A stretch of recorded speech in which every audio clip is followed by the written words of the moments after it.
Hey guys, Jcers here. If you've been following my channel for a while, you'll probably have seen my video where I discuss different methods for performing controlled descents in AC3, or the Kenway games in general. After that video, I thought I had everything figured out, but in true Assassin's Creed fashion, it turns out that the Kenway trilogy had at least one more trick up its sleeve in terms of its movement system that adds yet another option to the player's tool belt for executing controlled descents, something I'm calling Vault to Hang. Before I get into that, I'd like to give a shout out to my friend 3 Prophets, who spent a good long while testing and trying to crack the code behind this mechanic before I even tried anything with it, and provided some valuable insight that was very helpful to my efforts that led to the discovery of this technique.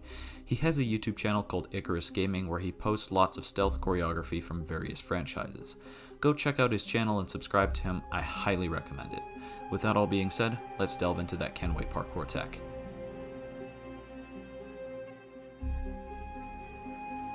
In AC3-Rogue, it's possible to vault over obstacles in the character's path by running at them while holding either the jump button or the loot button.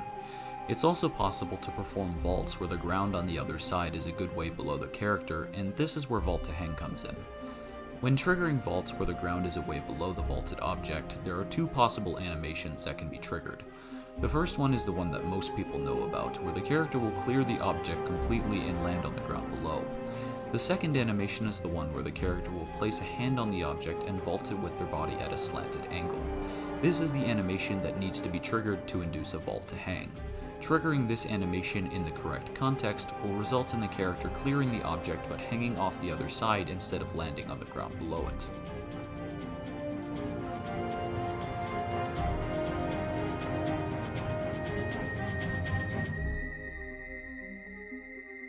As for what's the correct context, it can be a little nebulous, but the rule of thumb is that the ground below the object needs to be far enough below it that attempting to wall run up onto the object doesn't trigger one of these short climb animations. In addition, the ground cannot be so far below the object that it becomes impossible to trigger a vault. In the case where the ground below it is too close, the character will simply clear the object regardless of which of the two animations is triggered.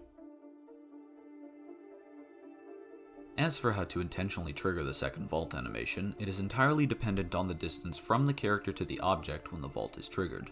To trigger that animation, the distance between the object and the character needs to be very small, smaller than can be achieved by simply queuing up a vault as usual.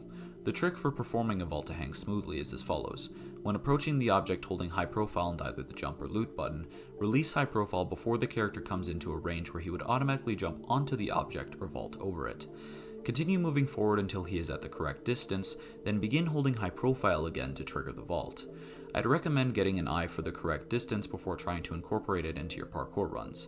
It's not necessary to be running prior to triggering a vault to hang, so starting up by approaching at a walking speed would likely be helpful for learning the correct distance.